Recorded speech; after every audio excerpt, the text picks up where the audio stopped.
बंदी छोड़ सतगुरु रामपाल जी परमेश्वर जी की जय हो।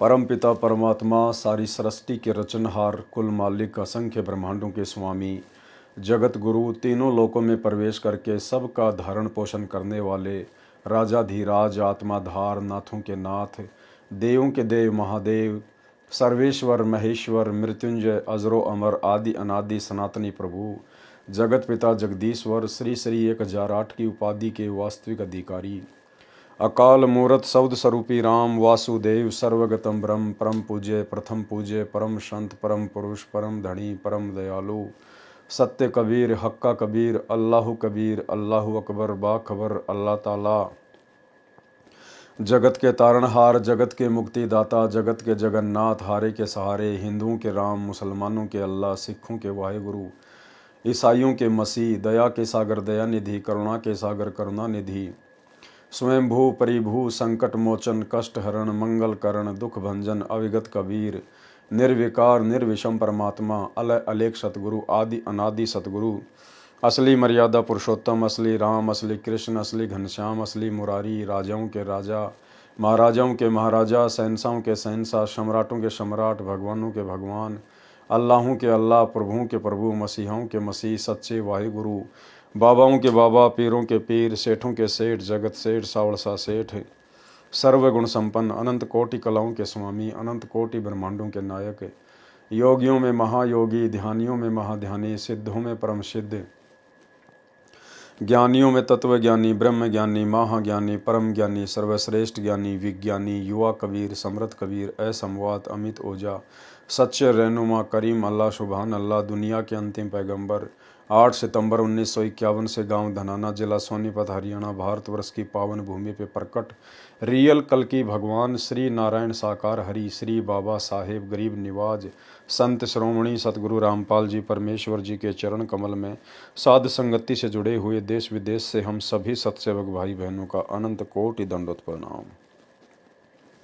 सत्साई भाई और बहनों, दया पूज्य गुरुदेव भगवान की जिनके विशेष आशीर्वाद से जिनकी वीआईपी रजा से आप और हम सभी साध संगति से जुड़ी हुई आत्माएं निरंतर दृढ़ता के साथ गुरुदेव के ज्ञान को आधार बनाकर उन्हीं के आशीर्वाद से भक्ति मार्ग पर अपनी आत्मा के कल्याण के लिए आगे बढ़ रहे हैं। भाई और बहनों, दिन प्रतिदिन हमें गुरुदेव के आशीर्वाद से भक्ति मार्ग से संबंधित नई नई जानकारियां प्राप्त हो रही हैं। इन समस्त जानकारियों को प्राप्त करके हमारा विश्वास अध्यात्म में ऊंचाइयों की तरफ बढ़ रहा है। आज से पहले जितने भी पार्ट बने हैं, परमात्मा ने किसी न किसी कबीर सागर के सरलार्थ के अंदर हमें अध्यात्म से संबंधित नई जानकारी उपलब्ध करवाई है। भाई और बहनों, परमात्मा इसी प्रकार से धीरे धीरे हमें अपने आध्यात्मिक रंग में रंगते रहेंगे। 90% स्वयं के सत्संग और वचनों के माध्यम से और 10% साध संगतियों के माध्यम से। तो भाई और बहनों, आज हम आगे बढ़ेंगे परम पूज्य परमेश्वर सतगुरु रामपाल जी के कर कमल से लिखी गई पवित्र पुस्तक कबीर सागर के सरलार्थ में पार्ट नंबर 16 से। और आज हमें बहुत कुछ अध्यात्म के विषय में जानने को मिलेगा, समझने को मिलेगा। हमारी आत्मा चार्ज होगी परमेश्वर की महिमा सुनकर, उनके कर कमल से लिखित पुस्तक को पढ़कर या सुनकर। तो आज के वीडियो में धर्मदास जी परमपिता परमेश्वर कबीर साहिब जी से सृष्टि रचना के विषय में जानना चाह रहे हैं। परमात्मा ने उनको हल्का फुल्का बताया। उसके बाद धर्मदास जी ने सोचा कि मेरा बेटा नारायण दास भी अगर परमात्मा के शरण में आ जाए तो उसका भी आत्म कल्याण हो जाए। लेकिन परमेश्वर को पता था कि धर्मदास तो काल के द्वारा भेजा गया दूत है, मृत्यु अंधा नाम का, ये मेरी शरण में नहीं आ सकता है। लेकिन धर्मदास की विशेष प्रार्थना पर परमात्मा ने उसको बुलवाया, लेकिन वो नहीं माना, परमात्मा से मुंह फेर कर खड़ा रहा। बाद में धर्मदास और आमिनी देवी को परमेश्वर कबीर जी ने उनके पुत्र नारायण दास की असलियत दिखाई। वो काल रूप दिखाया जिसको देखकर धर्मदास जी का अपने पुत्र से मोह भंग हुआ। परंतु आगे चलकर फिर अपने उसी पुत्र नारायण दास में धर्मदास जी का मोह होने लग गया। फिर कबीर परमेश्वर ने धर्मदास जी को धमकाया और आगे विस्तार से ज्ञान समझाया। तो अब हम आगे बढ़ते हैं भाई और बहनों। सृष्टि उत्पत्ति विषय प्रश्न तथा विवेचन। अब साहब मोहि देवों बताई अमर लोक सो कहाँ रहाई। लोक दीप मोहि बरनी सुनावहूँ, तसना व्रंत को अमी पियावहूँ। कौन दीप हंस को वासा, कौन दीप पुरुष रहे वासा। भोजन कौन हंस तह करही, और बानी कह पुनि उचरई। कैसे पुरुष लोक रचि राखा, दीप ही कर कैसे अबिलाखा। तीन लोक उत्पत्ति भाखो, वर्ण सकल गोय जनि राखो। काल निरंजन की विधि भयउ, कैसे सोडस सुत निर्मय हु। कैसे चार खानी विस्तारी, कैसे जीव काल वस डारी। कैसे कूरम शेष उपराजा, कैसे मीन बराही साजा। त्रिदेवा कौन विधि भयउ, कैसे मही आकाश निर्मय हूँ। चंद्र सूर्य कहूँ कैसे भय हूँ, कैसे तारा गण सब ठय हूँ। की विधि भई शरीर की रचना, भाको शाब उत्पत्ति बचना। तो परमेश्वर ने क्या जवाब दिया धर्मदास की शंकाओं का, धर्मदास की जिज्ञासा का, जब उन्होंने सृष्टि रचना के विषय में जानना चाहा। धर्मदास जी ने परमेश्वर कबीर जी से विनय पूर्वक अति आधीन होकर प्रसन्न किया कि हे परमेश्वर, कृपया करके मुझे ये बताइए कि वह अमर लोक कहाँ पर है। धर्मदास जी ने वही भूमिका की जो श्रीमद् भगवद गीता अध्याय 4 श्लोक 32 तथा 34 में कहा है। गीता ज्ञानदाता काल ब्रह्म ने कहा कि हे अर्जुन, यज्ञों यानी धार्मिक अनुष्ठानों का विस्तार पूर्वक ज्ञान ब्रह्मण मुखे यानी सच्चिदानंद घन परमेश्वर अपने मुख कमल से उच्चारण करके वाणी में बताता है, जिसे तत्व ज्ञान कहते हैं। जो तत्व ज्ञान वर्तमान में वही ब्रह्मण मुखे सच्चिदानंद घन ब्रह्म सतगुरु रामपाल जी परमेश्वर हमें तमाम यज्ञों अर्थात धार्मिक अनुष्ठानों की जानकारी दे रहे हैं। क्योंकि भाई और बहनों, सत भक्ति की जानकारी परमात्मा स्वयं ही धरती पर प्रकट होके देते हैं। देश काल और परिस्थिति के अनुसार, युगों के अनुसार परमेश्वर का जो भी है रंग रूप नाम, ये सब कुछ परमात्मा भिन्न भिन्न धारण करते हैं, लेकिन जानकारी परमात्मा ही दे सकता है। 21 ब्रह्मांड से बाहर की जानकारी परमात्मा स्वयं ही अनेकों रूप धारण करके, कभी जिंदा महात्मा के रूप में, कभी पूर्ण संत के रूप में, कभी किसी अन्य महात्मा के रूप में, ये परमेश्वर स्वयं ही आकर अपने सत्य लोक की और सत्य साधना की जानकारी करवाते हैं। बाकी 21 ब्रह्मांड में कोई भी सृष्टि रचना का जानकार नहीं है। तो स्वयं आज वही सत्य पुरुष सच्चिदानंद घन ब्रह्म अपने ब्रह्मण मुखे यानी अपने स्वयं के मुख कमल से आज हमें अध्यात्म के विषय में बता रहे हैं। पांचों यज्ञ इन्होंने आज हमें दी हैं और हर प्रकार से हमें धर्म कर्म की जानकारी दी है। उसको जानकर सर्व पापों से मुक्त हो जाता है। अध्याय 4 श्लोक 32। उस ज्ञान को तू तत्वदर्शी संतों के पास जाकर समझ, उनको दंडोत प्रणाम करने से वे परमात्म तत्व को भली भांति जानने वाले। अब ये परमात्म तत्व को भली भांति जानने वाले यानी परमात्मा को भली भांति जानने वाले। अब भाई और बहनों, इस पूरी सृष्टि में परमात्मा को भली भांति केवल परमात्मा ही जान सकते हैं, स्वयं ही जान सकते हैं। उनके विषय में अन्य कोई नहीं जान सकता। तो यहाँ जो शब्द लिखा गया है कि परमात्म तत्व को भली भांति जानने वाले ज्ञानी महात्मा तुझे तत्व ज्ञान का उपदेश करेंगे। तो परमात्म तत्व को परमात्मा ही जान सकते हैं, बता सकते हैं। इसलिए सतगुरु रामपाल जी स्वयं परमात्मा हैं, परमात्म तत्व हैं। अब हमारे अंदर से ये तमाम प्रकार की भ्रमणाएं निकल जानी चाहिए। यहाँ पर दोनों ही अभिनय स्वयं परमेश्वर कबीर जी ही कर रहे हैं और वर्तमान में भी भाई और बहनों दोनों अभिनय परमात्मा का और गुरु का स्वयं सतगुरु रामपाल जी परमेश्वर ही कर रहे हैं, कोई मीन मेख नहीं है। यहाँ पर दोनों ही अभिनय स्वयं परमेश्वर कबीर जी ही कर रहे हैं। वे सच्चिदानंद घन ब्रह्म भी हैं और उस समय तत्वदर्शी संत यानी सतगुरु का अभिनय भी कर रहे थे। तो आज सतगुरु का अभिनय कौन कर रहे हैं? आज तत्वदर्शी संत का अभिनय कौन कर रहे हैं? परमात्मा ही कर सकता है। सच्चिदानंद घन ब्रह्म ही तत्वदर्शी की भूमिका निभाता है, सच्चे गुरु की भूमिका निभाता है। धर्मदास जी अत्यधिक विनम्र व्यक्ति थे। सूक्ष्म वेद में कहा है, अति आधीन दीन हो प्राणी, वाकू कहना ये अकत कहानी। जिज्ञासु से कहिए कहिए, अनजिज्ञासु को भेद न दिए। धर्मदास तू अधिकारी पाया, ताते मैं कही भेद सुनाया। परमात्मा बोले धर्मदास, मुझे इस पृथ्वी पर केवल तुम ही अधिकारी हंस दिखाई दिए, इसलिए मैं आपको ये भेद बता रहा हूं, सुना रहा हूं। और आप और हम पिछली पीढ़ी वालों पे परमात्मा ने एक विशेष रजा करनी थी भाई और बहनों। आप और हमारे सामने परमात्मा ने इस गुप्त छुपे हुए ज्ञान को लाकर रखना था, इसलिए धर्मदास को माध्यम बनाकर परमात्मा ने आप और हमारे ऊपर विशेष रजा बख्शी है।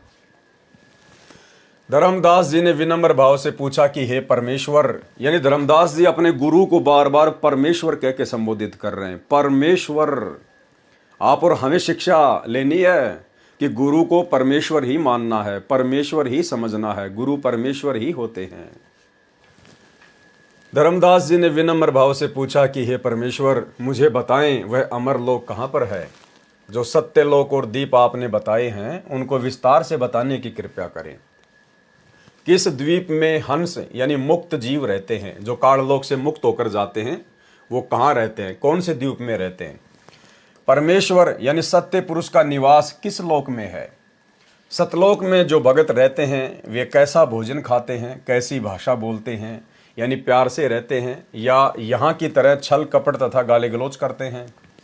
परमेश्वर ने कैसे लोक की रचना कर रखी है, द्वीपों की रचना करने की कैसी अभिलाषा यानी प्रेरणा हुई, 3 लोकों की रचना कैसे की, वह बताएं। मेरे से कुछ न छुपाएं, सब वृतांत सुनाएं। काल निरंजन की उत्पत्ति कैसे हुई, 16 पुत्रों की उत्पत्ति कैसे हुई, कैसे 4 खानी बनाई, किस प्रकार जीव काल के जाल में फंसे, कोरम तथा शेष की उत्पत्ति कैसे हुई, मीन बरहा तीनों देवताओं ब्रह्मा विष्णु महेश की उत्पत्ति कैसे हुई, कैसे मही यानी पृथ्वी तथा आकाश रचे, सूर्य चांद तथा तारों की रचना कैसे की। हे परमात्मा, शरीर आदि की रचना सहित सर्व ज्ञान सुनाओ ताकि मेरे मन की शंका समाप्त हो। भाई और बहनों, ये इतनी सारी जिज्ञासा, इतने सारे सवाल धर्मदास के अंदर परमात्मा कबीर जी स्वयं ही प्रेरित कर रहे थे, उनको प्रेरणा कर रहे थे, आप और हमारे लिए, पिछली पीढ़ी वालों के लिए, ताकि हमें कोई संशय ना रह जाए इस मोक्ष के प्राइम टाइम में। अनुराग सागर के पेज नंबर 13 का सारांश। छंद। आदि उत्पत्ति कहो सतगुरु, कृपया करी निज दास को, बचन सुदासु प्रकाश कीजिए, नाश हो यम त्रास को। एक एक बिलोय वर्णहूँ, दास मोहि निज जान के, सत्य वक्ता सतगुरु तुम, कहूँ मैं निश्चय मान के। सोरठा। निश्चय वचन तुम्हार, मोहि अधिक प्रियता हिते, लीला अगम अपार, धन्य भाग दर्शन दिए। धर्मदास जी कह रहे हैं, परमात्मा, मेरा बहुत ही अच्छा सौभाग्य जो मुझे आप प्राप्त हुए, आपने मुझे दर्शन दिए। भावार्थ। धर्मदास जी ने कहा कि हे सतगुरु जी, आप सत्य वक्ता हैं, जो स्पष्ट वचन आपने कहे हैं किसी ने नहीं कहे।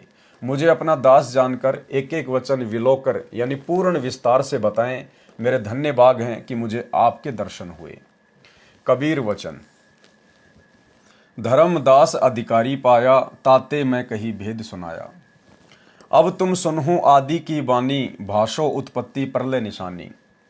सृष्टि के आदि में यानी शुरुआत में क्या था, परमात्मा हल्का फुल्का बता रहे हैं। तब की बात सुनहु धर्मदासा, जब नहीं मही पताल आकाशा, जब नहीं कूरम्ब बरा और शेषा, जब नहीं सारद गौरी और गणेशा, जब नहीं हते निरंजन राया, जिन जीवन कह बांधी झुल्हाया। 33 कोटि देवता नाही, और अनेक बताऊं काहीं, ब्रह्मा विष्णु महेश न तैया, शास्त्र वेद पुराण न कहिया। तब सब रहे पुरुष के माही, जो बट वृक्ष मध्य रह छाई। छंद। आदि उत्पत्ति सुनहु धर्मनी, कोई न जानत ताही को, सब ही भो बिस्तर पाछे, साख देऊ में काही को। वेद चारू नाही जानत, सत्य पुरुष कहानियां। वेद चारू नाही जानत, सत्य पुरुष कहानियां। वेद को तब मूल नाही, अकत कथा बखानियां। निराकार रते वेद आदि भेद जाने नहीं, पंडित करत उच्छेद मते वेद के जग चले। भावार्थ। अनुराग सागर के पेज नंबर 13 की 7वीं पंक्ति से 20वीं पंक्ति में अंकित चौपाइयों में परमेश्वर कबीर जी ने कहा है कि हे धर्मदास, तू इस तत्व ज्ञान को सुनने का अधिकारी मिला है, इसलिए तेरे को ये ज्ञान बताया। अब तेरे को आदि यानी प्रारंभ की रचना का ज्ञान करवाता हूँ। सृष्टि की आदि में क्या था, यानी जिस समय कुछ भी रचना नहीं हुई थी, परमपिता परमेश्वर सत्य पुरुष कबीर जी अकेले ही थे। उस समय की बातें और उसके आगे की बातें परमात्मा हल्का फुल्का बता रहे हैं। हे धर्मदास, उस समय की बात सुन, जिस समय न तो पृथ्वी थी, न आकाश तथा पाताल बने थे, न तब कूरम्भ, शेष और बरहा थे, न शारदा, पार्वती तथा गणेश की उत्पत्ति हुई थी। उस समय ज्योति स्वरूपी काल निरंजन भी नहीं जन्मा था, जिसने जीवों को कर्मों के बंधन में बांध रखा है। और क्या बताऊं, उस समय न तो 33 करोड़ देवी देवता थे, न ब्रह्मा विष्णु महेश का जन्म हुआ था। तब न चारों वेद थे, न पुराण आदि शास्त्र थे। तब सब रहे पुरुष के माही, ज्यों वट वृक्ष मध्य रहे बीज में छुपाई। उस समय सर्व रचना परमेश्वर यानी सत्य पुरुष के अंदर ही थी। जैसे वट वृक्ष यानी वड का वृक्ष बीज में जो राई के दाने के समान होता है, छुपा होता है, ऐसे सर्व रचना परमेश्वर में बीज रूप में रखी थी।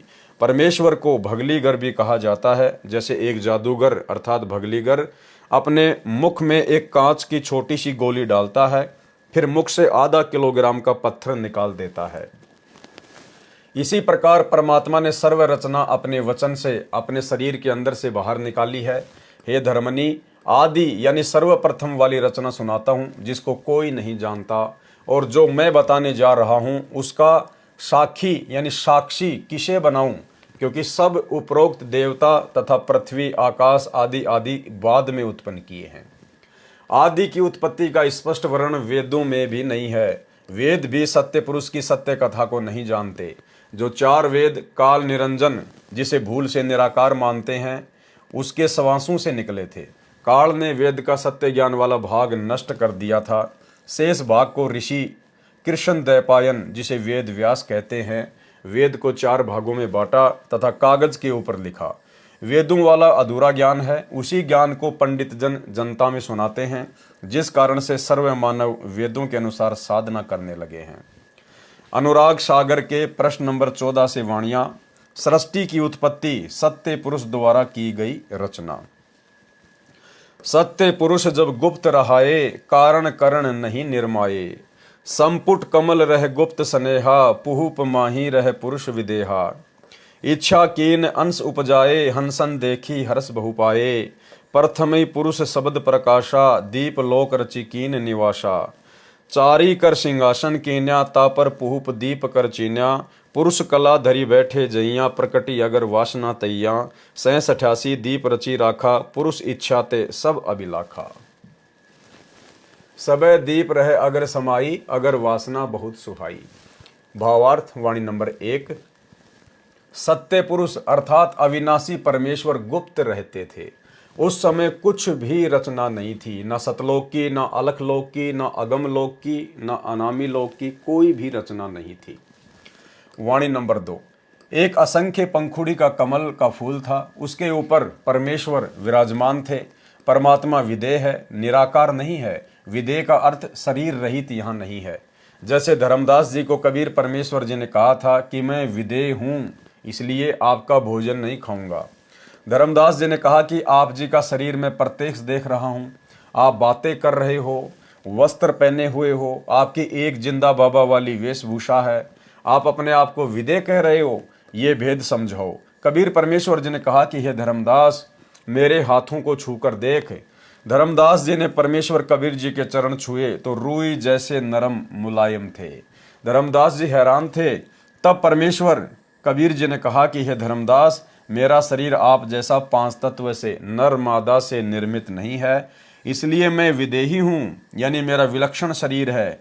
विदेही का अर्थ है भिन्न शरीर। जैसा कि वाणी नंबर 2 में कहा है कि परमात्मा का कमल पुष्प पर विराजमान थे। परमेश्वर का शरीर विदेह ही होता है, नर और मादा के संयोग से नहीं बनता है। इस सृष्टि में कोई भी मादा ऐसी नहीं है जो परमेश्वर को अपने गर्भ में रख सके। तो भाइयों और बहनों, आज वही पूर्ण परमेश्वर सत्य पुरुष स्वयंभू परमात्मा सतगुरु रामपाल जी के रूप में आप और हमें पूज्य गुरुदेव भगवान के रूप में प्राप्त हुए हैं। और जैसा कि दास आप जियों के विश्वास को बढ़ाने के लिए बार बार कहता है कि यदि हमारे गुरुदेव वही कबीर परमात्मा हैं तो इनमें वही गुण विद्यमान होंगे। तो 650 साल पहले धर्मदास जी को भी विश्वास नहीं हो पा रहा था अपने जैसा देख कर। तो परमेश्वर ने कहा कि मुझे छू कर देख, मेरा शरीर तेरे जैसा नर मादा से बना हुआ नहीं है, हाड़ मांस का नहीं है। धर्मदास जी ने चरण दबाए तो रूई जैसे नरम लग रहे थे, रबड़ जैसे। ऐसा ही भाई और बहनों सतगुरु रामपाल जी परमेश्वर जी के भक्तों के अनुभव हैं। स्वयं गुरुदेव ने अपने मुख कमल से बताए हैं। करोथा आश्रम की घटना है और किस प्रकार से गुरुदेव ने एक भगत को, और खाली उसी भगत को नहीं, हजारों की संख्या में भगत भाई बहनों को परमेश्वर ने अपनी विलक्षण देह के दर्शन करवाए हैं। उन्होंने चरण सेवा के समय इस बात को देखा, महसूस किया और फिर गुरुदेव के चरणों में पड़कर रोए कि आप तो परमेश्वर हो। ऐसी एक घटना का जिक्र गुरुदेव ने अपने मुख कमल से किया। एक भगत था, उसके दांतों में प्रॉब्लम थी, परमेश्वर से उपदेश लिया, दांतों की प्रॉब्लम ठीक हुई, भंडारा किया, कोई दर्द नहीं हुआ। उसके बाद गुरुदेव के चरणों की सेवा में गया। चरण सेवा करते समय उसने बताया कि आपके चरण ऐसे लग रहे हैं जैसे रूई, और खुद गुरुदेव ने बताया। और भगत ने कहा कि आपसे बढ़कर और कोई शक्ति नहीं है। सुनिए। तो फिर मैंने 25/7/2005 में क्रोथा आश्रम में जाकर नाम ले लिया। 25 जुलाई 2005 को नाम लिया। नाम लेने के से 2 साल पहले मैं पायरिया रोग से ग्रस्त था। यानी नाम लेने से पहले दांतों में पायरिया रोग था। सारे जाड़ दांत हिलने लग गए थे। जब नाम लेने गया तो गोली खाना भूल गया। सोचा दर्द बहुत है, नाम नहीं जपा गया तो पाप का भागी बनूंगा। लेकिन सोचा देखा जाएगा, नाम तो ले लूं। जब नाम लिया तो पता नहीं चला कि जाड़ का दर्द कहाँ गया। ऐसा हो गया कि दर्द कभी था ही नहीं। फिर नाम लेने के बाद आश्रम क्रोथा में खाना खाया तो दर्द नहीं हुआ। दांतों को हाथ लगाकर देखा तो वो हिल रहे थे, लेकिन कम हिल रहे थे, और वो अब भी हिलते हैं, लेकिन तकलीफ नहीं। इसके बाद दर्शनों के लिए गया तो चरण सेवा मिली तो सतगुरु देव के चरण ऐसे लगे जैसे फोम की रुई से भी नरम हो। तो मैं तो ऐसा हो गया कि न कोई चिंता और न कोई तकलीफ। मैं बहुत खुश हो गया। अपने आप ही मन में आता रहा कि इनसे ऊपर कोई और शक्ति नहीं। इसके बाद दर्शनों के लिए गया तो चरण सेवा मिली तो सतगुरु देव के चरण ऐसे लगे जैसे फोम की रुई से भी नरम हो। तो मैं तो ऐसा हो गया कि न कोई चिंता और न कोई तकलीफ। मैं बहुत खुश हो गया। अपने आप ही मन में आता रहा कि इनसे ऊपर कोई और शक्ति नहीं। तो भाई और बहनों, परमात्मा ही होता है, चाहे वे किसी भी युग में, किसी भी समय धरती पर या अन्य ब्रह्मांडों में प्रकट क्यों ना हो। तो आज हमारे पूज्य गुरुदेव भगवान निसंदेह कबीर परमेश्वर के रूप में धरती पे प्रकट हैं, और इस बात को जितना जल्दी हम हृदय से स्वीकार कर लेंगे उतना ही हमारे हित में है।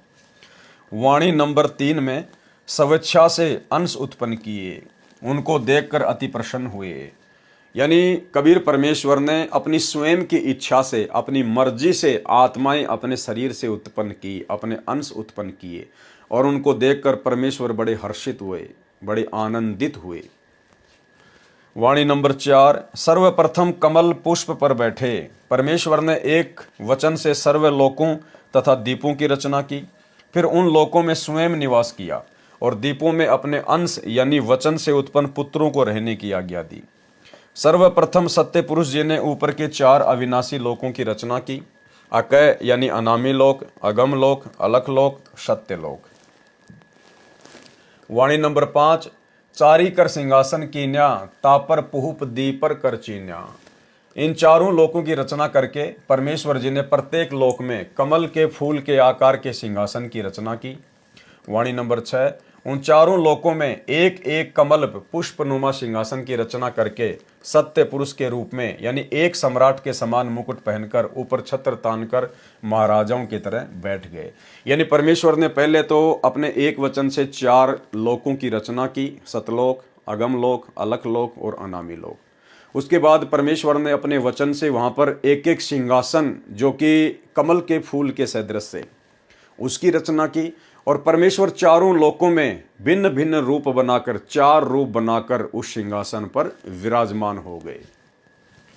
उसके पश्चात आगे की रचना की इच्छा प्रकट हुई। फिर 88,000 दीपों की रचना की। 16 पुत्रों को उत्पन्न करना वचन से। दूजे शब्द भजेहु पुरुष प्रकाशा, निक्षे कूरम चरण गही आशा। तीजे शब्द भजेहु पुरुष उचारा, ज्ञान नाम सुत उपजे सारा। एकी चरण सन्मुख है रहु, आज्ञा पुरुष दीप तिन देहूँ। चौथे शब्द भये पुनि जब ही, विवेक नाम शुत उपजे तब ही। आप पुरुष किए दीप निवासा, पंचम शब्द सो तेज प्रकाशा। 5वें शब्द जब पुरुष उचारा, काल निरंजन भी अवतारा। ये यहाँ पर मिलावट की गई है। आगे परमात्मा इसका खुलासा करेंगे कि सत्य पुरुष ने जब 5वां शब्द उच्चारित किया तो काल निरंजन उत्पन्न हुआ। तेज अंग ते काल है आवा, ताते जीवन कह संतावा। जीवरा अंश पुरुष का आही, आदि अंत को जानत नाही। छठे शब्द पुरुष मुख भाखा, प्रकटे सहज नाम अभिलाषा। सतिये शब्द भयो संतोषा, दीन्यो दीप पुरुष परितोषा।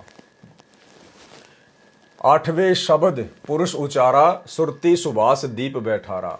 9वें शब्द आनंद अपारा, 10वें शब्द क्षमा अनुसारा। 11वें शब्द नाम निष्कामा, 12वें शब्द जलरंगी नामा। 13वें शब्द अचिंत सुत जाने, 14वें शब्द सुत प्रेम बखाने। 15वें शब्द सुत दीन दयाला, 16वें शब्द में धैर्य रसाला। 17वें शब्द सुत योग संतायन, एक नाल 16 सुत पायन। शब्द हिते भयो सुतन अकारा, सब ते लोक दीप विस्तारा। अगर अभी दिव्य अंश आहारा, दीप दीप अनसन बैठारा।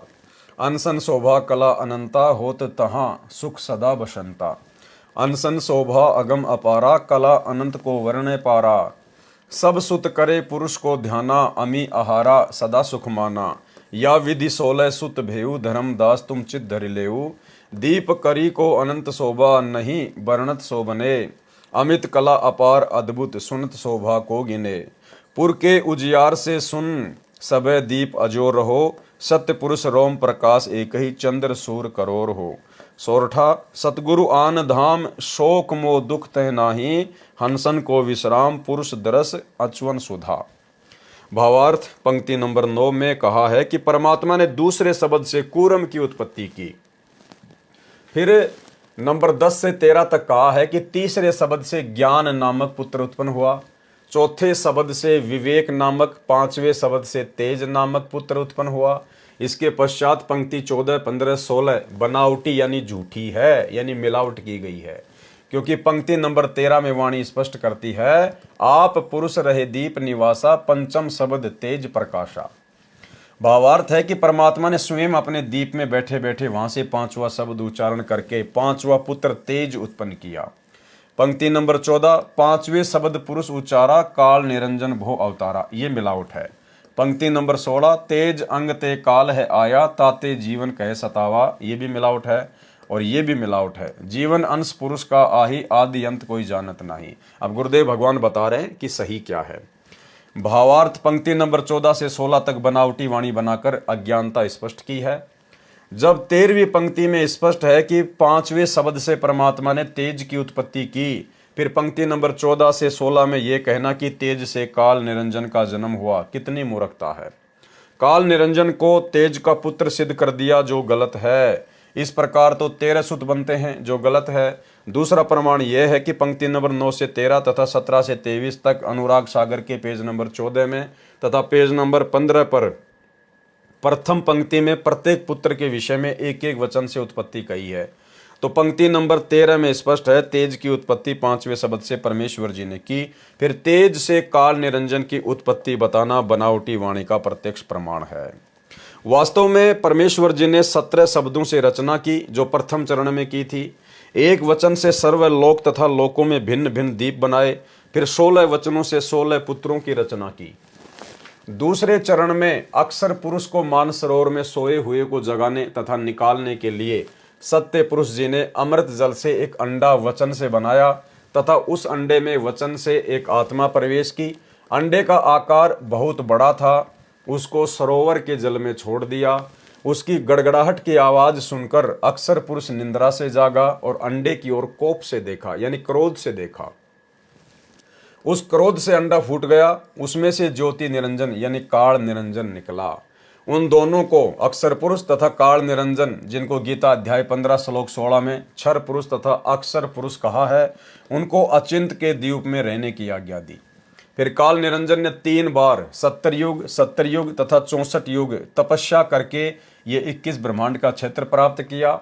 विस्तृत सृष्टि रचना कृपया पढ़े इसी पुस्तक के पेज नंबर 603 से 670 तक। यदि प्रमाण देखना है तो कबीर सागर के अध्याय सप्तम वेद बोध पेज नंबर 90 से 92 तक तथा सर्वज्ञ सागर के पेज नंबर 137 तथा अध्याय कबीर बानी के पेज नंबर 117, 119 तथा 123 पर पढ़ें। काल निरंजन की उत्पत्ति अंडे से हुई थी। अनुराग सागर पेज नंबर 12 से 68 का सारांश। अनुराग सागर अध्याय में पेज नंबर 12 से 68 तक सृष्टि की रचना तथा काल के साथ वार्ता संबंधी अमृत ज्ञान है। यथार्थ रूप से सृष्टि रचना का ज्ञान पढ़ें इसी पुस्तक के अंदर लिखे पेज नंबर 603 से 670 तक। अनुराग सागर पेज नंबर 69 से 110 तक 3 युगों में सतयुग, त्रेतायुग, द्वापर में प्रकट होकर जीवों को शरण में लेने का प्रकरण है। जगन्नाथ मंदिर की स्थापना का गलत वर्णन है। इसमें बहुत मिलावटी तथा बनावटी वाणी है जो गलत है। यथार्थ प्रसंग पढ़ें इसी पुस्तक के प्रश्न नंबर 473 से 516 तक अध्याय कबीर चरित्र बोध के सारांश में। अनुराग सागर के पेज नंबर 110 से 141 तक परमेश्वर कबीर जी का कलयुग में प्रकट होना, धर्मदास जी को शरण में लेना, 42 वंश तथा 12 पंथों के विषय में वाणियां हैं जो कुछ ठीक कुछ बनावटी हैं। यथार्थ ज्ञान पढ़ें इसी पुस्तक के ज्ञान सागर के सारांश में। शीर्षक धर्मदास जी की वंश परंपरा के बारे में पेज नंबर 77 से 80 तक जो हम पहले पढ़ चुके हैं। अनुराग सागर पेज नंबर 142 से 150 तक सतगुरु की महिमा बताई है। प्रश्न नंबर 150 से 152 पर कमलों की जानकारी है। संपूर्ण कमलों का ज्ञान पढ़ें इसी पुस्तक के पेज नंबर 152 से 161 तक यानी आगे। प्रश्न नंबर 152 से 155 तक मन के द्वारा पाप कर्म करवाकर जीव को दोषी बनाने के विषय में है। पेज नंबर 155 से 160 तक सामान्य ज्ञान है। पेज नंबर 160 से 163 तक संत तथा हंस के लक्षण के बारे में है। पेज नंबर 115 अनुराग सागर में धर्मदास जी के ज्येष्ठ पुत्र नारायण दास के विषय में ज्ञान है। अब आगे का जो प्रकरण है भाई और बहनों, वो नारायण दास को धर्मदास और उसकी पत्नी आमिनी के कहने पर परमेश्वर जी के द्वारा समझाने का है। नारायण दास को काल का दूत बताना। अनुराग सागर पेज नंबर 115 का सारांश। परमेश्वर कबीर जी ने धर्मदास जी को सत्य ज्ञान समझाकर तथा सत्य लोक में ले जाकर अपना परिचय देकर धर्मदास जी के विशेष विनय करने पर उनको दीक्षा मंत्र दे दिए। प्रथम मंत्र में कमलों के देवताओं के जो जाप मंत्र हैं वे दिए जाते हैं। धर्मदास जी उन देवों को इष्ट रूप में पहले ही मानता था, परंतु अब ज्ञान हो गया था कि ये इष्ट रूप में पूज्य तो नहीं है परंतु साधना का एक अंग है। धर्मदास की खुशी का कोई ठिकाना नहीं था। उसने अपने परिवार का कल्याण करना चाहा। धर्मदास जी के साथ उसकी पत्नी आमिनी देवी दीक्षा ले चुकी थी। केवल इकलौता पुत्र नारायण दास ही दीक्षा बिना रहता था। धर्मदास जी ने परमात्मा कबीर जी से अपने पुत्र नारायण दास को शरण में लेने के लिए प्रार्थना की। अब धर्मदास ने परमेश्वर जी से क्या प्रार्थना की? धर्मदास वचन। हे प्रभु तुम जीवन के मूला, मेटऊं मोर सकल तनसूला। आही नारायण पुत्र हमारा, सौंपहूं ताही शब्द टकसारा। इतना सुनत सदगुरु हंसी दीन्या, भाव प्रकट बाहर नहीं कीन्या। धर्मदास जी ने परमेश्वर कबीर जी से प्रार्थना की कि हे प्रभु जी, आप सर्व प्राणियों के मालिक हैं। मेरे दिल का एक सूल यानी कांटे का दर्द दूर करें। मेरा पुत्र नारायण दास है, उसको भी टकसार शब्द यानी वास्तविक मोक्ष मंत्र देने की कृपा करें।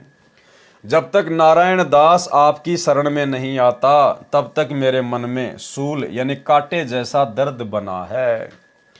धर्मदास जी की बात सुनकर परमात्मा अंदर ही अंदर हंसे, क्योंकि मालिक को पता था कि ये काल का दूत है, मेरे पंथ को नष्ट करने के लिए काल ने भेजा हुआ है। हंसी को बाहर प्रकट नहीं किया। कारण यह था कि परमेश्वर कबीर जी तो जानी जान है, अंतर्यामी हैं। उनको पता था कि काल का मुख्य दूत मृत्यु अंधा ही नारायण दास रूप में धर्मदास के घर पुत्र रूप में जन्मा है। यानी धर्मदास का पुत्र नारायण दास जो था वो मृत्यु अंधा नाम का काल का दूत था, काल के द्वारा भेजा गया दूत। कबीर परमेश्वर वचन, धर्मदास तुम बोलाओ तुरंता, जेही को जानहूं तुम सुदंता। कि भाई अपने पुत्र नारायण दास को जल्दी से बुलवा लो। धर्मदास तब सब ही बुलावा, आए कसम के चरण टिकावा। धर्मदास ने आड़ोसी पाड़ोसी रिश्तेदार सबको बुला लिया नाम उपदेश के लिए। चरण गहो समरथ के आई, बहुरी न भव जल जन्मो भाई। कि भाई परमात्मा आए हुए हैं, इनकी शरण ले लो, ये समर्थ है, दोबारा जन्म नहीं मिलेगा, दोबारा ये मौका नहीं मिलेगा। इतना सुनत बहुत जीव आए, धाय चरण सतगुरु लपटाए। एक नहीं आए दास नारायण, केवल नारायण दास नहीं आया, बाकी सब आ गए धर्मदास के कहने पर। बहुतक आए पर गुरु पायन, धर्मदास सोच मन कीन्या, काहे न आयो पुत्र परवीना। भावार्थ, कबीर परमेश्वर जी ने कहा कि हे धर्मदास अपने पुत्र को भी बुला ले, और जो कोई आपका मित्र या निकटवासी है उसको भी बुला लो, सबको एक साथ दीक्षा दे दूंगा। धर्मदास जी ने नारायण दास तथा अन्य आड़ोस पड़ोस के स्त्री पुरुषों से कहा कि परमात्मा आए हैं, दीक्षा लेकर अपना कल्याण कराओ, फिर यह अवसर हाथ नहीं आएगा। ये बात सुनकर आसपास के बहुत से जीव आ गए, परंतु नारायण दास नहीं आया। धर्मदास जी को चिंता हुई कि मेरा पुत्र क्यों नहीं आया। वह तो बड़ा प्रवीण है, तीक्ष्ण बुद्धि वाला है। धर्मदास जी ने अपने नौकर तथा नौकरानियों से कहा कि मेरे पुत्र नारायण दास को बुला कर लाओ। नौकरों ने देखा कि वह गीता पढ़ रहा था और आने से मना कर दिया। अब भाइयों और बहनों, कहाँ कबीर सागर में लिखा है कि जिस समय कबीर परमेश्वर के कहने पर धर्मदास ने अपने नौकर और नौकरानियों से जब कहा कि मेरे पुत्र नारायण दास को बुला के लाओ, जब नौकर गए तो देखा उस समय नारायण दास गीता जी पढ़ रहा था। अब ये बात कौन बता सकता है? अंतर्यामी परमात्मा बता सकता है, सतगुरु रामपाल जी परमेश्वर बता सकते हैं, क्योंकि ये दिव्य दृष्टा हैं, अंतर्यामी हैं, जानी जान हैं। तो ये छोटे छोटे जो पॉइंट हैं इस प्रकार के जो परमेश्वर लिख देते हैं सांकेतिक रूप में, ये हमारे विश्वास को बढ़ाते हैं कि हमारे गुरुदेव भगवान सर्वद्रष्टा हैं, ये अंतर्यामी हैं, इनसे कुछ भी छुपा हुआ नहीं है। और वर्तमान में हिसार जेल से जो ऑडियो आती हैं, जो संदेशे आते हैं, ऐसा ही एक संदेशा धनाना आश्रम में आया था और वीडियो कॉलिंग के माध्यम से बातचीत हो रही थी। तो गुरुदेव भगवान ने कहा कि बच्चों ये ना सोचना कि मैं कैमरे से ही देख सकता हूँ, इस कैमरे के बिना, इस मोबाइल के बिना भी मैं सबको देख रहा हूँ, सबको देख सकता हूँ।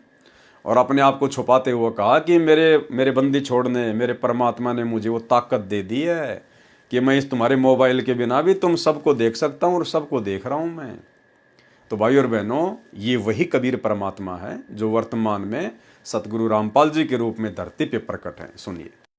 आशीर्वाद है मेरे बच्चों, सारे दिखाई देते हो, और अगर कैमरे से ना देखूं तो वैसे भी देख सकता हूं मेरे बच्चे। इतनी ताकत दे दी है मेरे बंदी छोड़ने मेरे को। आप चिंता ना करो, जैसे सूर्य सबके साथ होता है ऐसे भगवान और दास को अपने साथ समझना। तो जब नौकर नौकरानियां नारायण दास के पास जाती हैं, उनको संदेशा देती हैं, तो नारायण दास उनको क्या जवाब देता है? अब नारायण दास ने क्या कहा? नारायण दास वचन, हम नहीं जाए पिता के पासा, वरद भये सकलो बुद्धि नासा। नारायण दास ने कहा कि हम नहीं जाने वाले पिताजी के पास में, उनके तो बुढ़ापे में बुद्धि खिसक गई है। हरि समकर्ता और कहें आई, कह रहे हैं कि भगवान श्री कृष्ण के अलावा, हरि यानी भगवान श्री कृष्ण के अलावा, विष्णु के अलावा कोई और भगवान है, और ताको छोड़ जपे हम काहीं, और अपने भगवान श्री कृष्ण जी को छोड़कर हम किसी और की माला जपेंगे। वरद भय जुलाहा मन भावा, पिताजी तो बूढ़े हो गए और बुढ़ापे में उनको तो जुलाहा मन भा गया। हम मन गुरु बिठलेश्वर पावा, हमारे तो बिठलेश्वर महाराज जी हमारे गुरु हैं। काहीं कहो कछु कहो न जाई, मोर पिता गया बोराई। कि अब मैं किसको क्या मुंह दिखाऊंगा, किसको क्या कहूंगा कि बुढ़ापे में मेरे पिताजी की बुद्धि खिसक गई है। भावार्थ, नारायण दास ने नौकरों से कहा कि मैं पिताजी के पास नहीं जाऊंगा, वृद्ध अवस्था यानी बुढ़ापे में उनकी बुद्धि का पूर्ण रूप से नाश हो गया है। हरि यानी श्री विष्णु जी के समान और कौन करता है, कौन भगवान है जिसे छोड़कर हम अन्य किसी की भक्ति करें। पिताजी ने तो बुढ़ापे में जुलाहे को मन में बसा लिया, मैंने तो विठलेश्वर यानी विठल भगवान श्री कृष्ण जी को गुरु मान लिया है। क्या कहूं, किसके सामने कहने लायक नहीं रहा हूं, मेरे पिताजी पागल हो गए हैं। नौकरों ने जो जो बातें नारायण दास ने कही थी धर्मदास जी को सुनाई। धर्मदास जी स्वयं नारायण दास को बुलाने गए और कहा कि हे पुत्र, आप चलो, सत्य पुरुष आए हैं, चरणों में गिरकर विनती करो, अपना कल्याण कराओ बेटा, फिर ऐसा अवसर हाथ नहीं आएगा। हे भोले बेटा, ये हट छोड़ दे। लेकिन नारायण दास नहीं माना। नारायण दास वचन, तुम तो पिता भये बोराई, तीजेपन जिंदा गुरु पाई। कि पिताजी तुम तो पागल हो गए पूरी तरह से, और तुम्हारे जीवन का जो तीसरा जो ये पड़ाव चल रहा है, तुम 70-75 साल की उम्र पार कर गए ना, तुम्हारे को तो मुसलमान भाग गया, जिंदा भाग गया। राम कृष्ण समने देवा, जाकी ऋषि मुनि लावे सेवा। भगवान राम और कृष्ण के अलावा कोई देवता नहीं है, बड़ी बड़ी ऋषि महात्मा भी जिनकी पूजा पाठ सेवा करते थे। गुरु विठलेश्वर छाड़े उदीता, वरद भय जिंदा गुरु कीता। भावार्थ, नारायण दास ने कहा कि पिताजी आप तो पागल हो गए हो, तीजेपन यानी जीवन के तीसरे पड़ाव को पार कर चुके हो। 75 वर्ष तक के जीवन को तीसरा पड़ाव कहते हैं। आपने जिंदा बाबा मुसलमान संत गुरु बना लिया। राम जी के समान अन्य कोई प्रभु नहीं है जिसकी सेवा पूजा सब ऋषि मुनि करते रहे।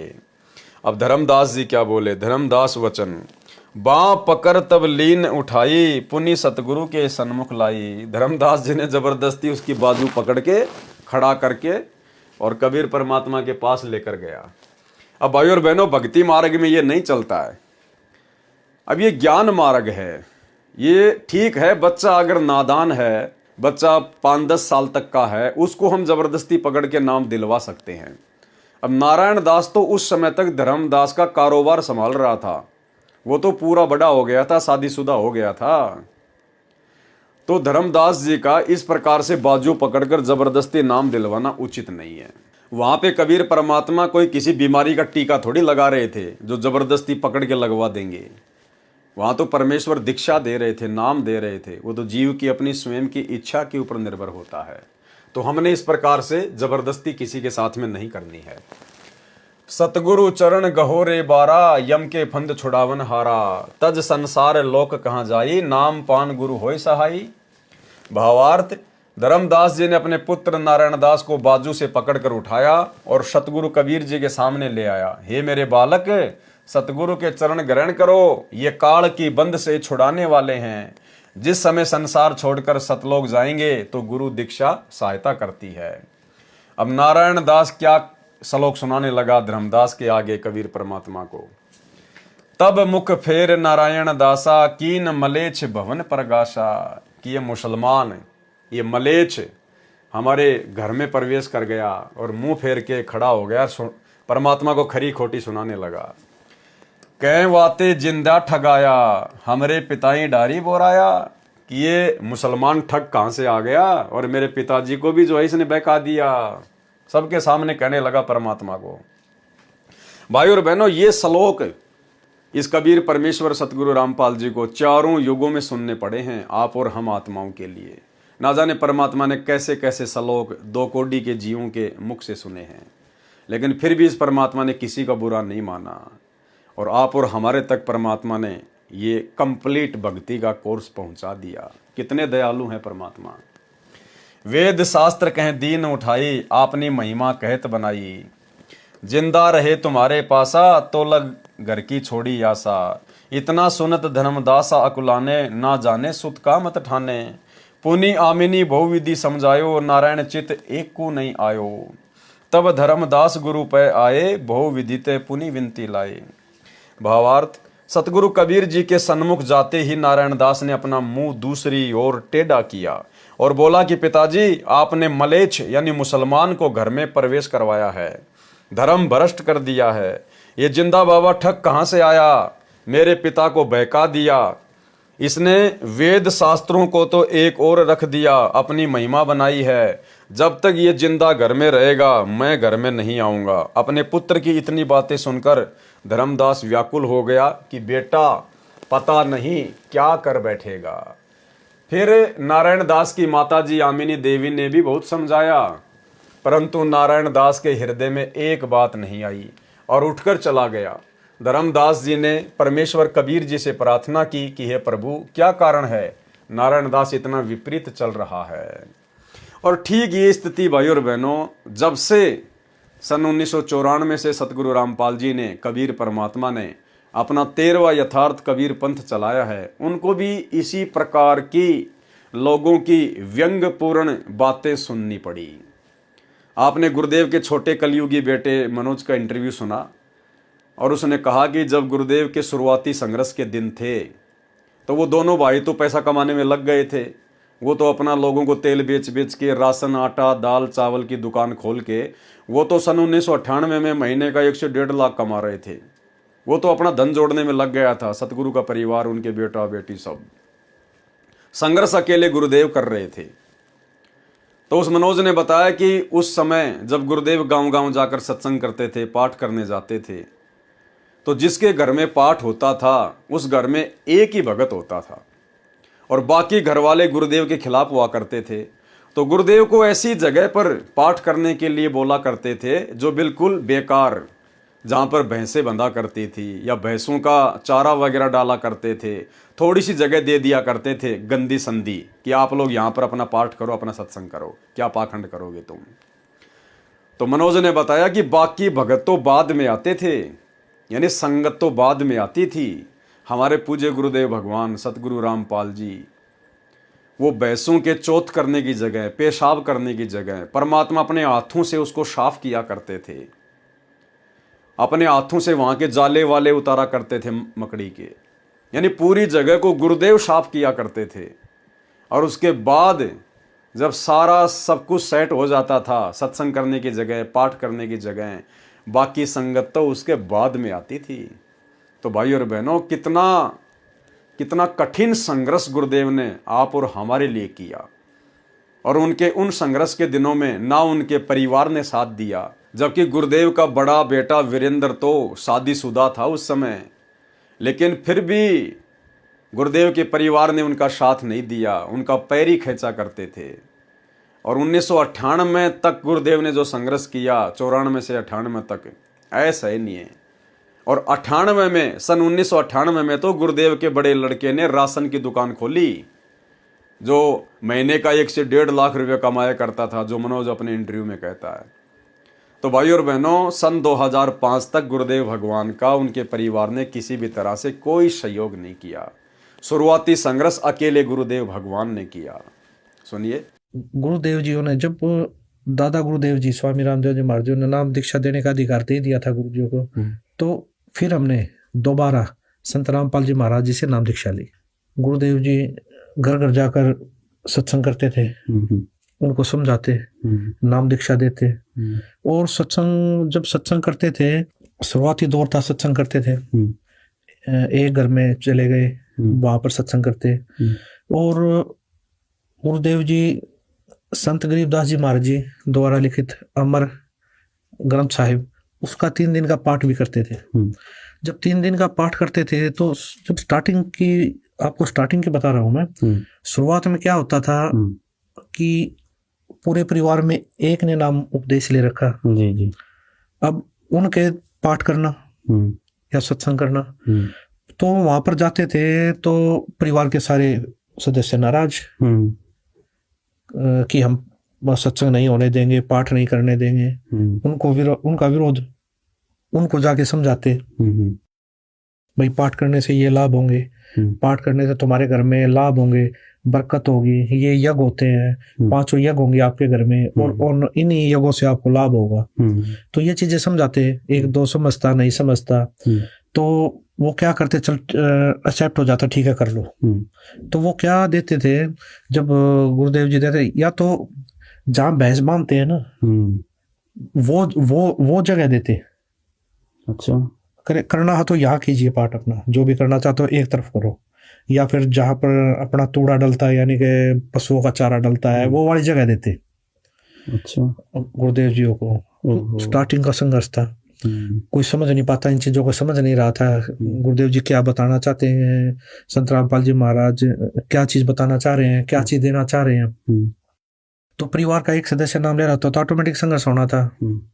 बाकी के अगर 6 सदस्य है तो 5 नाराज। तो ऐसी जगह देते थे तो वहां पर गुरुजी अपने हाथों से जाले उतारते, अपने हाथों से पानी से सफाई करते। और काफी जगह कच्चे मकान होते तो वहां पर खुद वो करना, सफाई करना, लिपवाना, सारी चीजें करनी। और वहां पर दरबार साहब सजाना, तखत लेके आए किसी पड़ोसी का मांग कर, है उसके ऊपर मंजी साहब लगाना, उसके ऊपर रुमाले ढकना, उसके ऊपर दरबार साहब सजाना, है पूरा गुरुजी अपने हाथों से करते थे। और उसके बाद जो 10 20 30 श्रद्धालु होते वो बाद में आते तो वो भी साथ लग के सेवा करते वहाँ। तो क्या था, या तो वहां देते या फिर ऊपर कमरा होता है, हरियाणा भाषा में चौबारा बोलते हैं, मकान के ऊपर कोई भी कमरा है वो देते थे कि एक तरफ रहो वहाँ, वहीं से आओ वहीं से जाओ। तो भाई और बहनों, आपको विश्वास हो जाना चाहिए, आज गुरुदेव का जो कलयुगी परिवार, उनके बेटा बेटी भाई बंधु रिश्तेदार जिस प्रकार से संत रामपाल जी के ठेकेदार बने हुए घूम रहे हैं, इन लोगों ने संत रामपाल जी की शक्ल देखना भी अच्छा नहीं समझा था उस समय। ये लोग उल्टा गुरुदेव के विरोध में थे।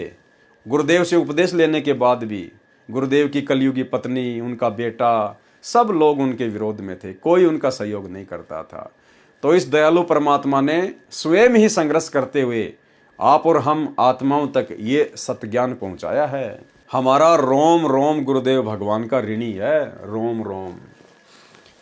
नारायण दास इतना विपरीत चल रहा है, यानी धर्मदास जी ने कहा कि परमात्मा क्या कारण है जो मेरा बेटा नारायण दास इतना विपरीत चल रहा है।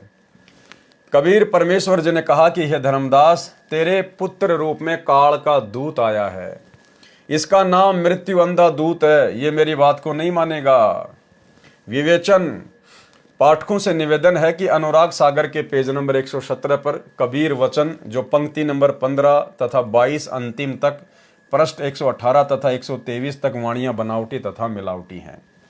यह धर्मदास जी के बिंद परिवार वाले महंतों ने नाश कर रखा है, इन दामाखेड़ा वालों ने और उससे पहले वालों ने।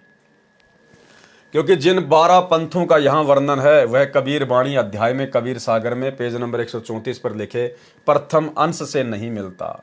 उसमें लिखा है कि प्रथम अंश उत्तम यानी चूड़ामणि मुक्तामणि नाम साहिब के विषय में कहा है। यदि काल के 12 पंथों में प्रथम उत्तम है तो नारायण दास प्रथम पंथ का प्रवर्तक नहीं हो सकता, क्योंकि नारायण दास ने तो कबीर जी का मार्ग ग्रहण नहीं किया था। वे तो अंतिम समय तक श्री कृष्ण जी के पुजारी रहे थे, अपने छोटे भाई चूड़ामणि जी के दुश्मन बन गए थे। चूड़ामणि जी तो बांधवगढ़ त्याग कर कुदुरमाल गांव चले गए थे। नारायण दास ने बांधवगढ़ में श्री कृष्ण जी का आलीशान मंदिर बनवाया था। श्री चूड़ामणि जी के कुदुरमाल जाने के कुछ वर्ष पश्चात बांधवगढ़ नगर भूकंप से नष्ट हो गया था।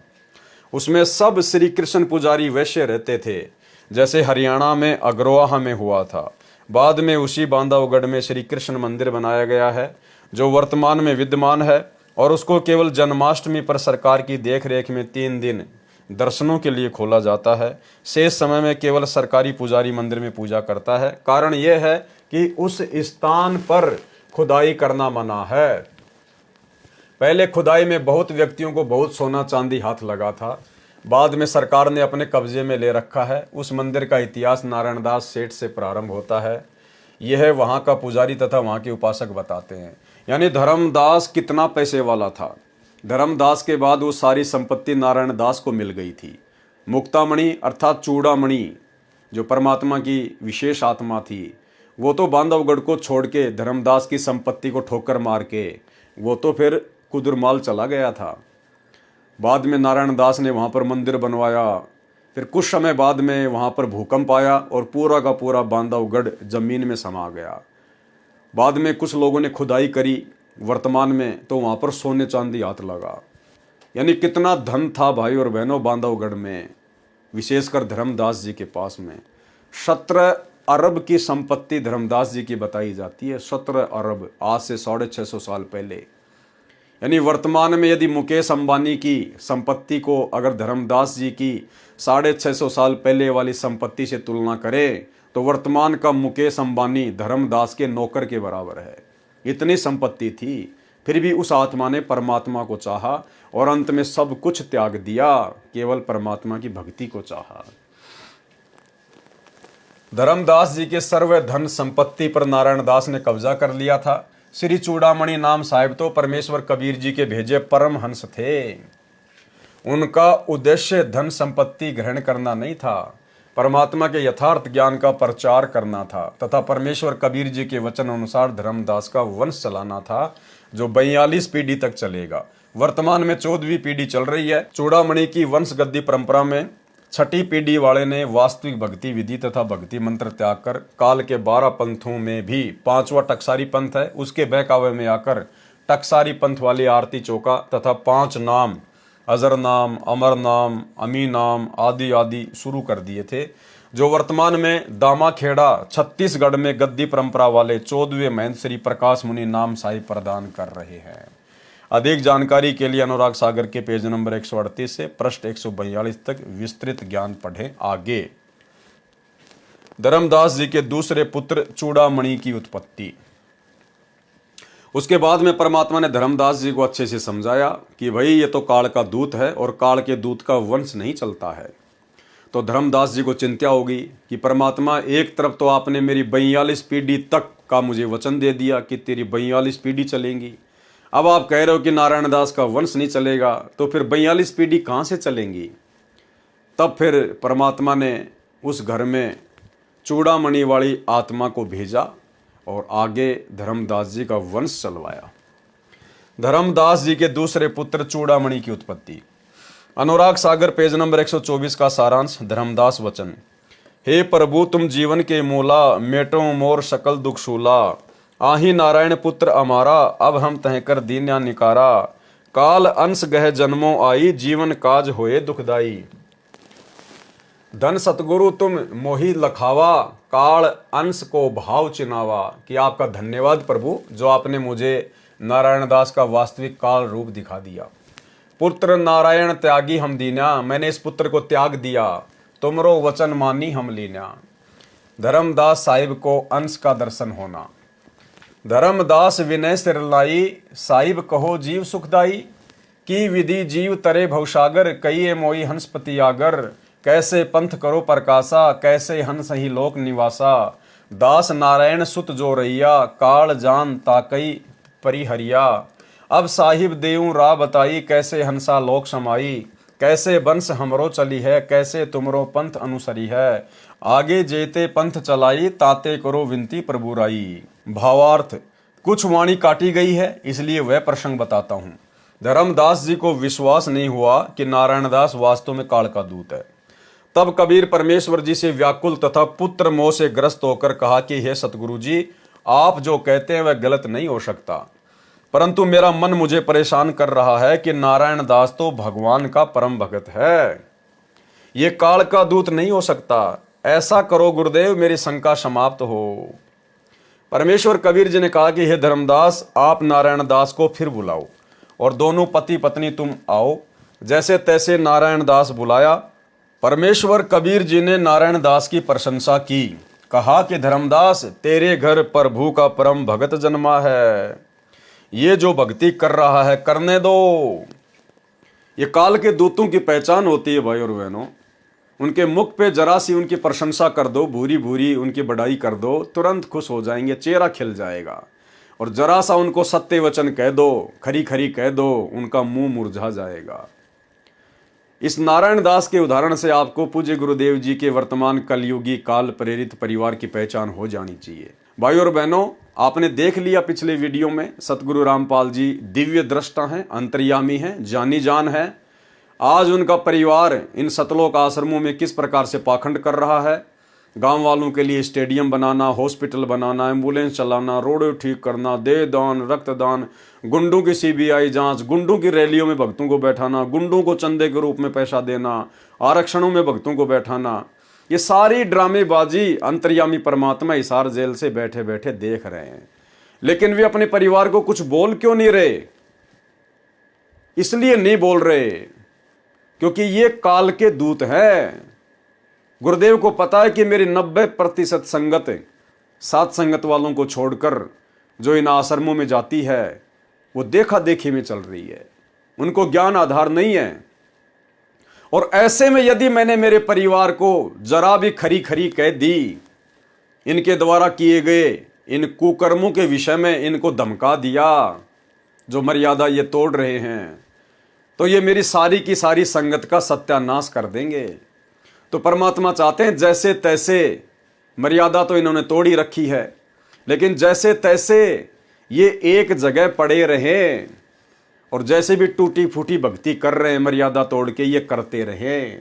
अगर मैंने मेरे परिवार को खरी खरी बातें कह दी तो उसके बाद ये परिवार फिर संगत का सत्यानाश कर देगा। और जब संगत को पता चलेगा कि गुरुजी ने अपने परिवार को, बेटा बेटियों को धमका दिया है, तो संगत भी आश्रमों में आना छोड़ देगी। और गुरुदेव को पता कि घर बैठ के ये भक्ति नहीं कर सकते। सत्सेवकों की तरह इस 90% संगत में वो बुद्धि विवेक नहीं है, ज्ञान आधार नहीं है कि ये घर बैठ के गुरु को इष्ट मानकर भक्ति कर सकें। इसलिए भाई और बहनों, परमात्मा ने इस 90% संगत को और शतलोक आश्रम मैनेजमेंट हरियाणा को एक ही रस्सी से बांध के पटका हुआ है कि ये दूसरे पंथों में जाएंगे, कहीं और भक्ति छोड़ के जाएंगे, अपना जीवन बर्बाद करेंगे, सत्यानाश करेंगे। इससे अच्छा है ये एक जगह पर बंध के पड़े रहें। तो ये काल के दूत की पहचान बताई परमात्मा ने। परमेश्वर कबीर जी ने नारायण दास की प्रशंसा की, कहा कि धर्मदास तेरे घर प्रभु का परम भगत जन्मा है, ये तो भक्ति कर रहा है, करने दो। यानी उस काल के दूत को भी परमात्मा ने परम भगत बताया। जैसे आज गुरुदेव इन आश्रमों को बहुत अच्छा बता रहे हैं, इन आश्रमों में आने वाली संगत और इन आश्रमों के संचालकों को, जिन्होंने गुरुदेव की सरेआम मर्यादाओं की धज्जियां उड़ा रखी हैं, फिर भी गुरुदेव इनकी प्रशंसा करते हैं। इसी प्रकार जिस प्रकार काल के दूत नारायण दास की प्रशंसा की, तेरे घर परम भगत जन्मा है, ये जो भक्ति कर रहा है करने दो। देख इसके मस्तिष्क की रेखा। दोनों आमिनी तथा धर्मदास ने देखा, ऐसी रेखा करोड़ों में एक की होती है। यानी झूठी प्रशंसा की परमात्मा ने। धर्मदास तथा आमिनी ने देखा कि नारायण दास का स्वरूप भयानक था, ओछा माथा, लंबे दांत, काला शरीर। उसके ऊपर नारायण दास के भौतिक शरीर का कवर था जो पहले हटता दिखा। और ये स्थिति गुरुदेव के बेटा बेटी, भाई बंधु, रिश्तेदारों की, इन कोऑर्डिनेटरों की है। भाई और बहनों, आज यदि परमात्मा ऐसा कोई चश्मा बना दे जिसको पहनकर ये देखा जा सके कि कौन भगत है, कौन काल का दूत है, तो गुरुदेव का पूरा परिवार आपको इसी प्रकार से लंबे लंबे दांत वाला, ओछे माथे वाला दिखाई देगा, क्योंकि ये काल के दूत हैं। जो पहले हटता दिखा फिर लिपटता दिखा, अपने पुत्र रूप में काल के दूत को आंखों देखकर धर्मदास तथा आमिनी देवी ने एक सुर में कहा कि जाओ पुत्र जाओ, जैसी भक्ति करना चाहो करो, परंतु घर त्याग कर मत जाना, लोग हमें जीने नहीं देंगे। यानी लोकलाज में फंसे हुए थे, क्योंकि उस समय भाई और बहनों ये पूरा का पूरा मूल ज्ञान, ये भक्ति का पूरा कोर्स नहीं था। जैसे तैसे परमात्मा ने उनको अपने अंग संग लगा के रखना था, और आप और हमारे लिए परमात्मा ने कबीर सागर की रचना करवानी थी। तो धर्मदास और आमिनी देवी ने लोकलाज में आकर क्या कहा उस काल के दूत को देखने के बाद भी, कि बेटा रहना तू घर में ही, घर छोड़ के मत जाना, अन्यथा लोग हमें जीने नहीं देंगे। अरे बाढ़ में जाओ लोग, हम लोगों को देख के भक्ति करेंगे क्या? जैसी भक्ति करना चाहो करो, परंतु घर त्याग कर मत जाना, लोग हमें जीने नहीं देंगे। नारायण दास चला गया। कबीर साहब ने कहा कि यह धर्मदास ये कहीं नहीं जाने वाला। अब ऊपर लिखी अनुराग सागर के पृष्ठ 124 की वाणियों का सरलार्थ करता हूं। भावार्थ, धर्मदास जी ने परमेश्वर कबीर जी से निवेदन किया कि हे प्रभु, आप तो सर्व प्राणियों के जनक हैं, मेरे मन की शंका दूर करो। नारायण दास तो काल का अंश है, ये तो मैंने दिल से उतार दिया, और पुत्र है नहीं, नारायण दास की संतान काल प्रेरित रहेगी। इस प्रकार तो मेरा वंश काल वंश होगा। आपने कहा कि मेरा वंश 42 पीढ़ी तक चलेगा। हे परमात्मा, ये तो काल का कुल होगा। आपने कहा है कि तू धर्मदास मेरे कबीर जी के पंथ को आगे बढ़ाना, सो वह कैसे संभव हो सकेगा? अनुराग सागर के पेज नंबर 125 का सारांश कबीर वचन। धर्मदास सुन शब्द सिखापन, कहो संदेश जानी हित आपन। नौत्तम सुरति पुरुष के अंसा, तुम गह प्रकट होई है वंसा।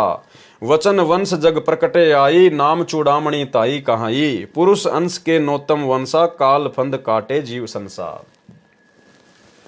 कली यह नाम प्रताप धनमनी, हंस छूटे काल सो। सत्य नाम मन बीच दृढ़ गहे, सो निस्त्रे यमजाल सो। यम तासु निकट न आवही, जेही बंस की प्रतीति ती हो। कली काल के सिर पांदे, चले भवजल जीती हो। तुम सो कहो पुकार धर्मदास चित परखहु, तेही जीव लेई उबार, वचन जो वंश दृढ़ गहे। भावार्थ, परमेश्वर कबीर जी ने कहा कि तेरे घर में मेरे वचन से, तेरी पत्नी के गर्भ से एक पुत्र का जन्म 10वें महीने होगा, उसका नाम चूड़ामणि रखना। वैसे उसका नाम नौत्तम दास है। ये भाई और बहनों, नौत्तम दास अलग चीज है और नौत्तम सुरति अलग है। नौत्तम सुरति तो खुद कबीर परमात्मा है, और ये जो नौत्तम दास जो नाम लिखा है परमात्मा ने कि तेरे घर में जो आत्मा आएगी तो उसका नाम चूड़ामणि रखना, और वैसे उसका नाम नौत्तम दास है। तो परमात्मा ने चूड़ामणि जी को मिन्नी सतलोक से भेजा है, इसलिए मिन्नी सतलोक में उस आत्मा का नाम नौत्तम दास है। जैसे धर्मदास जी को परमात्मा ने मिन्नी सतलोक से भेजा था, तो मिन्नी सतलोक में धर्मदास जी का नाम है शुक्रत दास,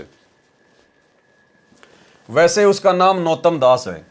मिन्नी सतलोक में, काललोक में भी परमेश्वर कबीर जी ने एक सतलोक की रचना की है। जैसे राजदूत भवन प्रत्येक देश में प्रत्येक देश का होता है, उसका प्रसिद्ध नाम सतगुरु लोक है। वहां से चूड़ामणि वाला जीव भेजा जाएगा, उसको मैं स्वयं दीक्षा तथा गुरुपद प्रदान करूंगा। अनुराग सागर के पेज नंबर 125 का सारांश। धर्मदास वचन। भावार्थ, धर्मदास जी ने कहा कि यदि उस अंश के एक बार दर्शन हो जाए तो मन का सब संशय समाप्त हो जाएगा, आपके वचन पर विश्वास हो जाएगा। कबीर परमेश्वर वचन। भावार्थ, परमेश्वर कबीर जी ने कहा कि हे मुक्तामणि, तू मेरा नामक अंश है। मेरे से शुक्रत ने यानी धर्मदास ने तेरे दर्शन का हट किया है। एक बार शिशु रूप में इसके आंगन में प्रकट हो और फिर वापस जाओ। सतगुरु लोक यानी मिन्नी सतलोक से धर्मदास जी वाली आत्मा आई थी, वहां पर इसकी आत्मा का नाम शुक्रत है। यानी धर्मदास भी मिन्नी सतलोक से ही भेजे गए थे, और मिन्नी सतलोक में धर्मदास की आत्मा का नाम शुक्रत है। उस लोक के हंस इसी नाम से जाने जाते हैं। सतगुरु लोक में जो हंस हैं वे पार नहीं हुए हैं, उनकी भक्ति अधूरी रहती है, वे अंकुरी हंस हैं। अब कलयुग की पिछली पीढ़ी, कलयुग 5505 वर्ष बीतने के पश्चात सन 1997 से प्रारंभ हुई है, पृथ्वी पर जन्म लेंगे। यदि मेरे रामपाल दास से दीक्षा लेंगे वे सर्व सतलोक चले जाएंगे। परमेश्वर कबीर जी के कहते ही एक शिशु धर्मदास के घर के आंगन में पृथ्वी से 1 फुट ऊपर दिखाई दिया। एक पैर का अंगूठा मुख में, एक को हिला रहा था, फिर तुरंत चला गया। धर्मदास तथा अमीनी देवी अति हर्षित हुए, परमेश्वर के चरणों में दंडवत प्रणाम किया। धर्मदास वचन। भावार्थ, हे परमात्मा, मेरी आयु अति वृद्ध हो चुकी है। उस समय धर्मदास जी की आयु लगभग 85 वर्ष की थी। आगे कैसे वंश चलेगा। कबीर वचन। कबीर परमेश्वर जी ने कहा कि यह जो शिशु आपने देखा था वह तेरी पत्नी के गर्भ से 10वें महीने जन्म लेगा। जो ये तुम्हारा पुत्र होगा, ये तुम्हारा अंश होगा। जो मैंने तेरे को सतनाम तथा सारनाम दिया है वह भंडार है, उसको उसे देना जिसे मैं कहूँ। धर्मदास वचन। भावार्थ, हे प्रभु, मेरी इंद्री शिथिल हो चुकी है, अब कैसे लड़का उत्पन्न होगा। स्पष्टीकरण, इन वाणियों में मिलावट है। जो लिखा है कि मैंने इंद्री वश कीनी है, पुत्र कैसे होगा, यह गलत है। इंद्री वश करने का अर्थ है संयम रखना, परंतु ऐसी आवश्यकता पड़ने पर संतान उत्पत्ति के लिए इंद्री तो सक्रिय ही होती है।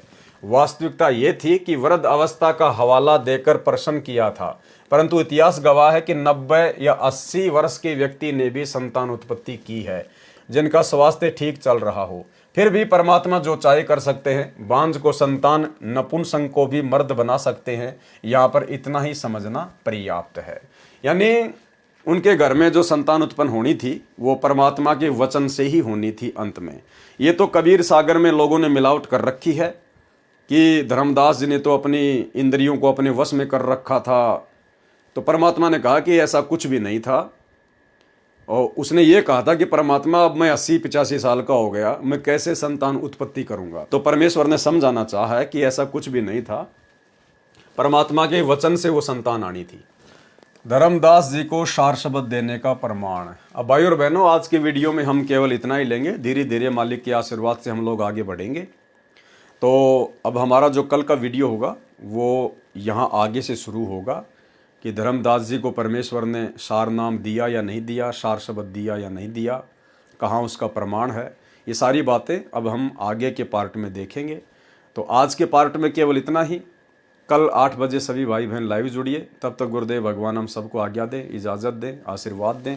बंदी छोड़ सतगुरु रामपाल जी भगवान की जय हो।